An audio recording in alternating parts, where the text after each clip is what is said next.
नमस्कार दोस्तों, स्वागत है आपका अपने इस YouTube चैनल पे।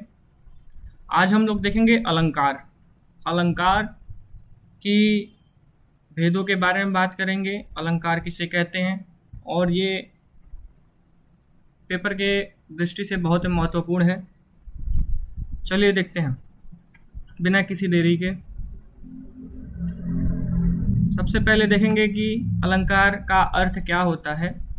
अलंकार का अर्थ अगर पूछे तो सीधे सीधे जवाब देना है कि सौंदर्य की वृद्धि करने वाला ही अलंकार कहलाता है। सौंदर्य की वृद्धि करने वाला अलंकार कहलाता है। मैं हाईलाइट कर देता हूं आपके लिए। सौंदर्य की वृद्धि करने वाला ही अलंकार कहलाता है। चलिए आगे बढ़ते हैं।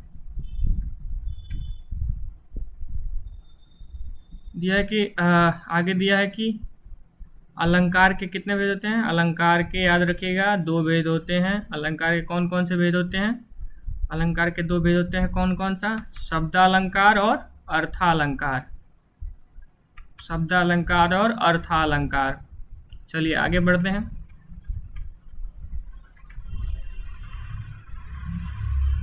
शब्दालंकार किसे कहते हैं?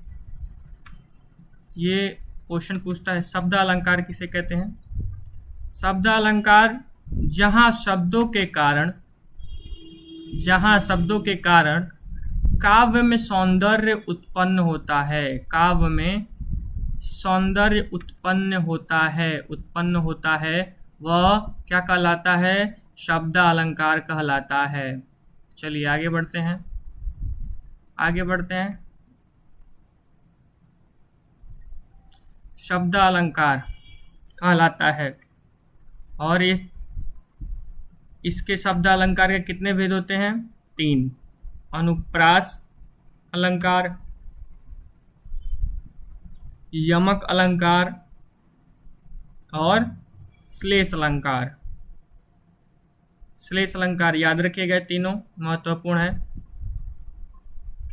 ठीक, आगे बढ़ते हैं।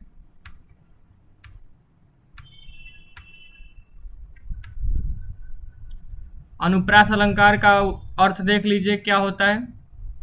समान वर्णों की आवृत्ति के कारण उत्पन्न अलंकार अनुप्रास अलंकार कहलाता है, चाहे होता है। समान वर्णों की आवृत्ति के कारण उत्पन्न अलंकार अनुप्रास अलंकार कहलाता है। चलिए आगे बढ़ते हैं। एग्जाम्पल के रूप में ले लीजिए आप। एग्जाम्पल के रूप में दिया है कि मुद्रित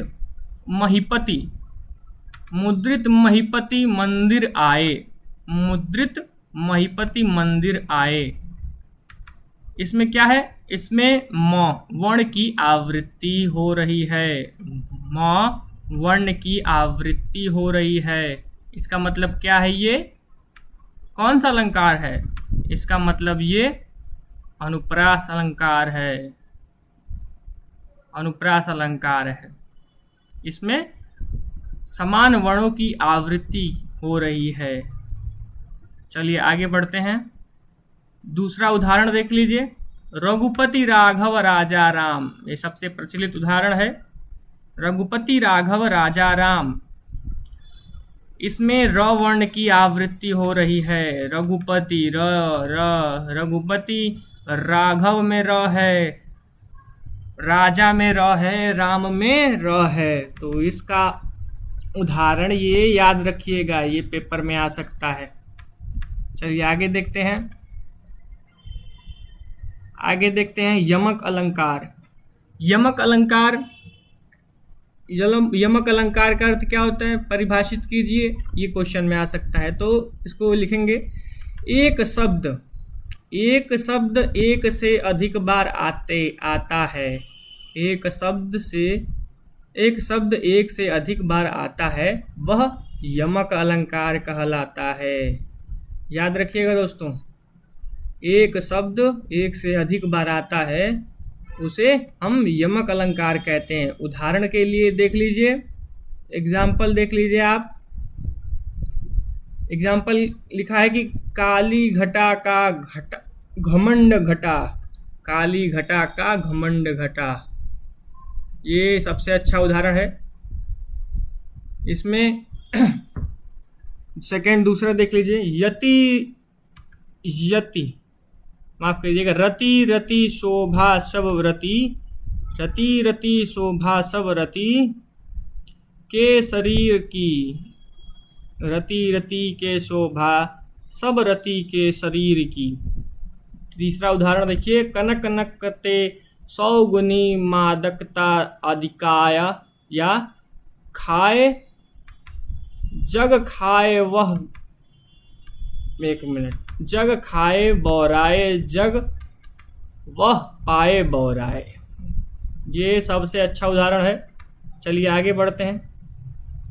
श्लेष अलंकार, श्लेष अलंकार देखेंगे। श्लेष अलंकार, श्लेष अलंकार किसे कहते हैं? श्लेष अलंकार कोई शब्द बार बार आए तथा अलग अलग अर्थ दे, कोई शब्द बार बार आए और अलग अर्थ दे, उसे श्लेष अलंकार कहते हैं।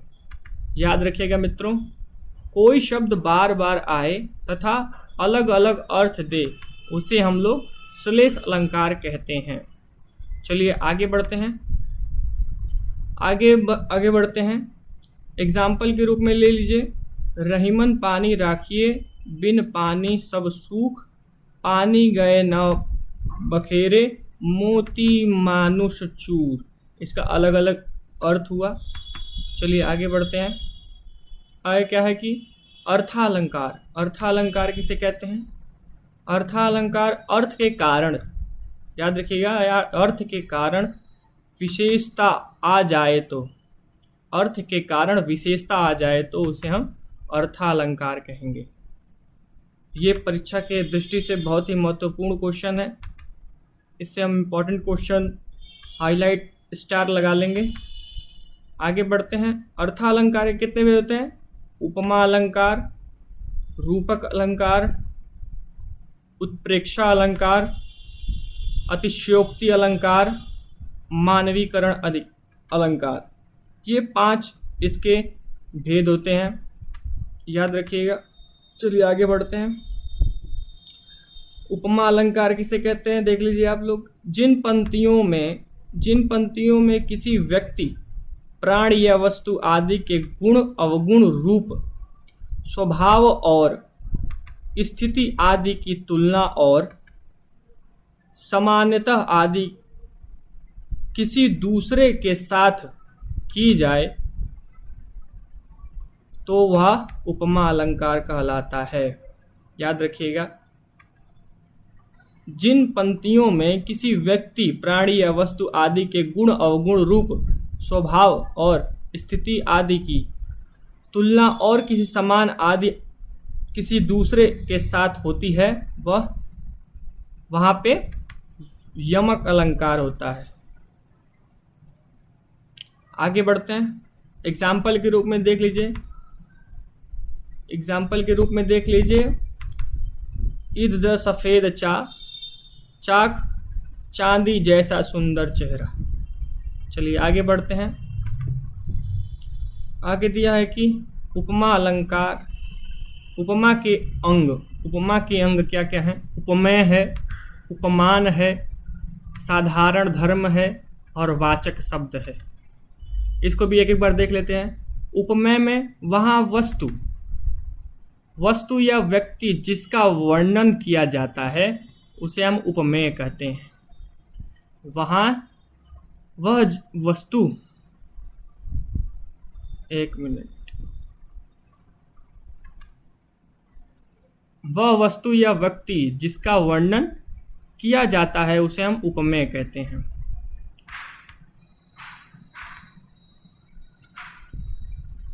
उपमेय कहते हैं। उपमान किसे कहते हैं? जिस व्यक्ति का प्राणी से तुलना किया जाए, जिस व्यक्ति का प्रणाली से तुलना किया जाए उसे हम उपमान कहते हैं। आगे बढ़ते हैं। आगे दिया है कि साधारण धर्म। साधारण में क्या होता है कि उपमेय एवं उपमान के बीच पाया जाने वाला समान गुण ही साधारण धर्म कहलाता है। याद रखिएगा, उपमेय एवं उपमान के बीच पाया जाने वाला समान गुण ही साधारण धर्म कहलाता है। आगे बढ़ते हैं। वाचक। वाचक शब्द देख लीजिए, जो शब्द उपमेय एवं उपमान के बीच में समानता प्रकट करते हैं।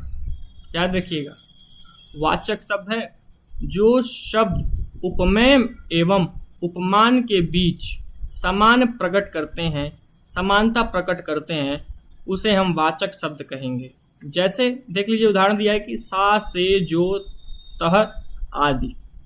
जैसा, जैसे, सा से जो तरह आदि, ये वाचक शब्द का उदाहरण हो गया। चलिए आगे बढ़ते हैं। आगे बढ़ते हैं। दिया है कि रूपक अलंकार। अब यहाँ पे रूपक अलंकार हो गया, जहाँ रूप एवं गुण की आधार जहाँ रूप एवं गुण की अत्यधिक समानता हो, जहाँ रूप एवं गुण की अधिक समानता हो, वहाँ हम रूपक अलंकार कहेंगे। जैसे देख लीजिए, माया मैं तो चंद्र खिलौना ले आयो। माया मैं तो चंद्र खिलौना ले आओ। और दूसरा उदाहरण क्या है? अबर पटरत में डूबो रही तारा, घट उ नहरी। चलिए आगे बढ़ते हैं। उत्प्रेक्षा अलंकार। उत्प्रेक्षा अलंकार कहाँ लगता है? जहाँ रूप और गुण आदि का समान, जहाँ रूप और गुण आदि की समानता के कारण उपमेय में उपमान की संभावना या कल्पना की जाए। जहाँ रूप और गुण आदि की समानता के कारण उपमेय में उपमान की संभावना या कल्पना की जाए, वहाँ उत्प्रेक्षा अलंकार कहलाता है। एक बार और मैं पढ़ दे रहा हूँ। जहाँ रूप और गुण आदि की समानता के कारण उपमेय में उपमान की संभावना या तुलना या कल्पना की जाए, वहाँ उत्प्रेक्षा अलंकार कहा जाएगा। चलिए आगे बढ़ते हैं। जैसे देख लीजिए उदाहरण के, सोहत ओठे पीत पट श्याम सलोने गात। सोहत ओठे पीठ पट श्याम सलोने गात। चलिए आगे बढ़ते हैं। अतिशयोक्ति अलंकार देखते हैं। अतिशयोक्ति अलंकार किसे कहते हैं दोस्तों? ये सब इम्पोर्टेंट क्वेश्चन है जो हिंदी व्याकरण में जरूर आते हैं। अतिशयोक्ति अलंकार किसे है? जहाँ किसी व्यक्ति को इतना चढ़ा बढ़ा कर कहा जाए, किसी व्यक्ति को जहाँ किसी बात को चढ़ा बढ़ा कर कहा जाए, वहाँ लोक सीमा के बाहर हो तो वह अतिशयोक्ति अलंकार कहलाता है। जैसे देख लो साकेत नगरी है, यह स्वर्ण से मिलने गगन में जा रही है। ये अतिशयोक्ति अलंकार का उदाहरण हो गया। चलिए आगे बढ़ते हैं। आगे बढ़ते हैं, देखिए क्या दिया है आगे। आगे दिया है कि मानवीकरण अलंकार। जहाँ उड़ प्रकृति पर मानवीय भावनाओं, जहाँ उड़ जड़ प्रकृति पर मानवीय भावनाओं तथा क्रियाओं का आरोप हो, वहाँ मानवीकरण अलंकार कहते हैं। मानवीकरण अलंकार कहते हैं।